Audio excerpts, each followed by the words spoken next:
大家好，欢迎来到我的频道，我是张安。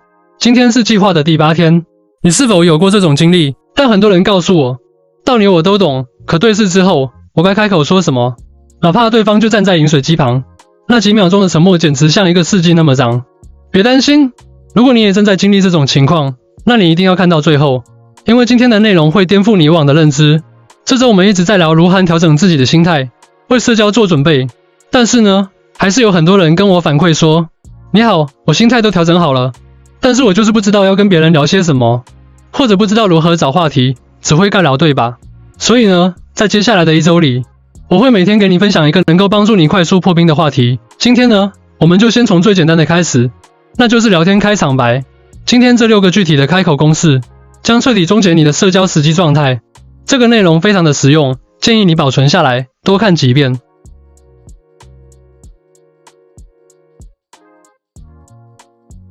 那么，如何告别尬聊？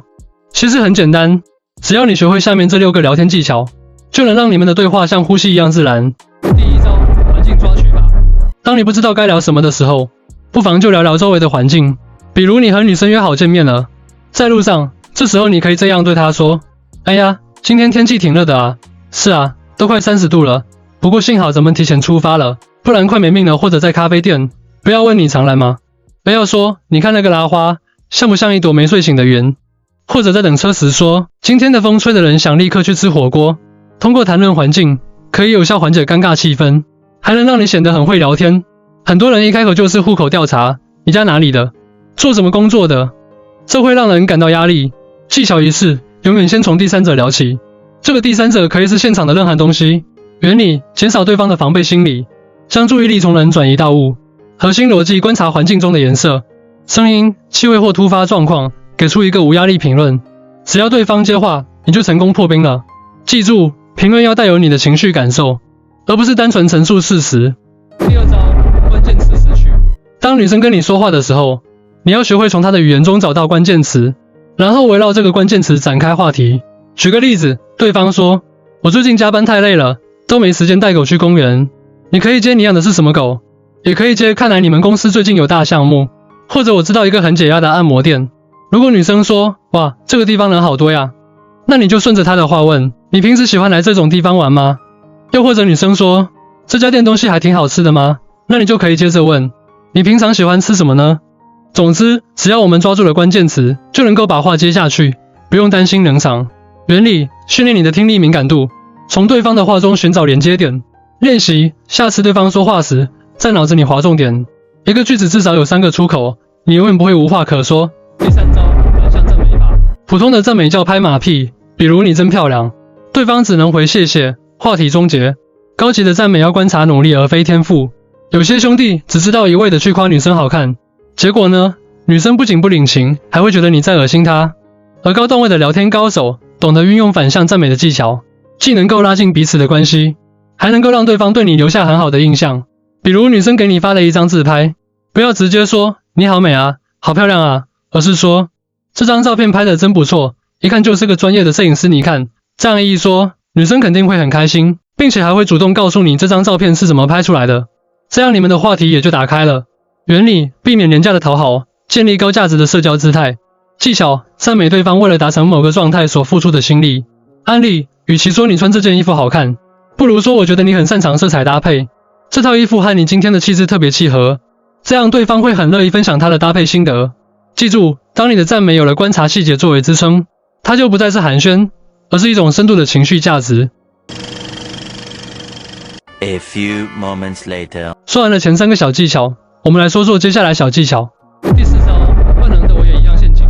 这是社交中最容易犯的错。你是不是经常在跟别人聊天时遇到这种情况？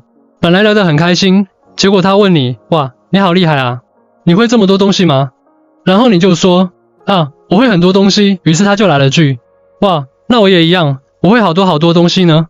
接下来就尴尬了，不知道该说什么好，只好敷衍几句草草结束对话。其实啊，我也一样这句话就是个陷阱。你只要听到他说出这句话，不管后面接什么内容，都直接反问他一句，哦，那你具体会什么呢？比如他说，哇，那我也一样，我会好多东西呢。那你就回，哦，那你具体会什么呢？这样对方就会说出他的特长或者兴趣爱好，而这个点很可能又是你们两个人共同的兴趣，从而把话题转移到你们两个身上来，避免冷场，还能拉近彼此的关系。原理：避免过早抢夺话语权，让对方多表达。核心逻辑：言辞分享自己的经历，先深度挖掘对方的感受，这会让对方觉得你是一个极佳的倾听者，从而产生强烈的信任感。最后你再说，其实我也去过，你的感受和我很像，这叫共鸣，一上来就强化，那叫攀比。第5招，情绪标签法。这是日本著名作家村上春树的聊天秘诀，就是在聊天过程中给对方的情绪贴标签。比如说对方最近心情不好，总是爱发脾气，你可以用调侃的口吻对他说：哎，我发现你今天有点不开心啊。如果对方跟你抱怨工作很忙，压力很大，你可以安慰他说：原来你是工作狂啊。当你能够准确地捕捉到对方的情绪，并且表达出来，对方就会觉得被理解、被认同，从而对你的好感度大大提升。而且，当你精准说出对方的感受时，对方会有一种天哪，你懂我的震撼感。只要他回答是的，你们的关系就完成了从点头之交到知心好友的飞跃。原理：快速拉近心理距离，处理对方的情绪波动。第6招，优雅撤退。很多人不敢开始聊天，是怕最后聊不下去，想走又走不掉。如果你发现跟一个人聊天没什么意思，但是又不好意思直接结束，怎么办呢？你可以通过提问的方式巧妙地结束对话，或者是先给出一个时间限制，再给出一个正面反馈。比如你说，今天吃了什么好吃的东西吗？或者你可以说，最近看了哪些电影啊？通过这样的开放式问题，对方会为了回答你的问题而继续跟你聊天，而你只需要静静地做一个倾听者就可以了，既礼貌又不失风度，还可以顺利收尾，不至于太尴尬。再比如，虽然我很想再听听你的旅行故事，但我等会儿有个电话会，今天聊得非常开心，下次我们再约。重点在于今天聊得很开心这一句，它给整段对话定性为愉快的记忆，哪怕中间有冷场，只要结尾是顺滑的，对方对你的印象就是一个很有魅力且忙碌的人。原理：给对话一个完美的句点，避免最后时刻的尴尬。今天的内容到此就结束了。如果你觉得我们的视频对你有所帮助，你可以先尝试今天的作业。今天的作业是在接下来的24小时里，至少使用1次环境抓取法，就是观察一下你周围的环境，看看有什么东西可以成为你们聊天的话题。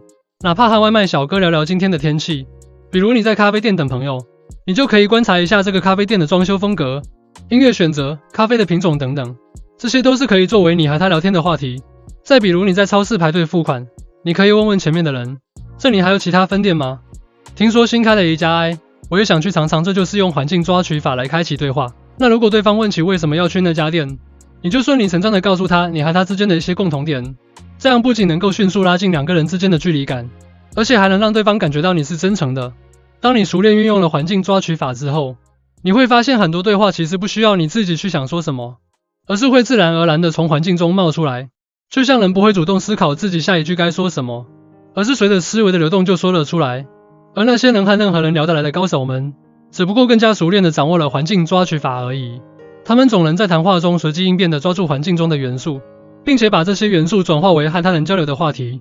所以，下次你见到有人和陌生人聊天的时候，注意看他的眼神，一定是灵动的，因为他一定是在认真地观察周围的一切。记住，环境抓取法适用于所有场合的所有人。学会了吗？学会了就在评论区打卡第8天完成。我是谁不重要，重要的是你能从我的课程中学到什么。我们明天见。如果你喜欢这期内容，别忘了订阅我的频道并点亮小铃铛。本频道主要分享人际交往、亲子关系、恋爱关系之间的处理方法，并且每周1、3、5都会更新视频。谢谢大家的观看。